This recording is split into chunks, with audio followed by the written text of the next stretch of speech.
Ikinyarwanda mu rugo, le français à l'école. Ever since I was young, I learned languages not for fun, but for survival. At age 3, I learned French at school, since it was a national language at the time. It was then considered an intellectual language, and I remember teaching my father the basics he needed to carry out his trading business. Ikinyarwanda mu rugo, English at school. When I was 8, the Rwandan government decided to join the Commonwealth Organization and adopt English as an official language. Everything suddenly changed. Upon entering my first class that year, I noticed that all the posters in my science classes were in English. The date order was no longer le 17 janvier 2008. It was January 17, 2008.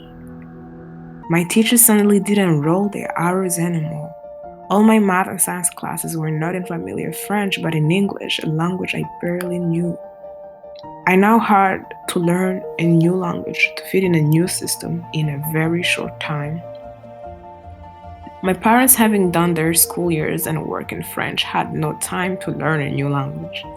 They were frustrated that in this circumstance they were powerless. Our future resided in us, the kids who went to school. Over the next 2 years, I read and read, studied and studied. At the age of 10, I remember afternoons translating electricity bills, tax forms, my mother's work documents from English to Kinyarwanda. I remember feeling like an adult because for the first time in my life, I was guiding my parents, telling them what is wrong and right in a foreign language. I recognized that as a young child, I should not have been doing that. But languages, politics, and sovereignty in African countries have shaped childhoods and created a linguistic gap between generations. My mother is bilingual in Kinyarwanda and English.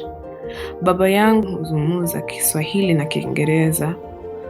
My younger siblings know Kinyarwanda, English, and Swahili. And my 4-year-old baby brother knows the same languages as I know, Kinyarwanda, French, and English, in that order. I don't know Swahili because my parents learned it from their extended families and my siblings learned it in school. A new policy initiated after my high school graduation. Each one of us is lost in at least one language and relies on someone else. Ahora estoy en la universidad and I'm learning new languages to connect with new people.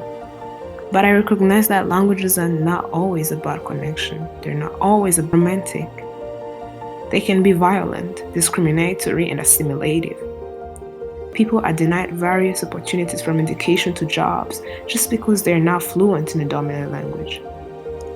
As an international student, I'm learning to make language work for me and my family's advantage rather than the other way around.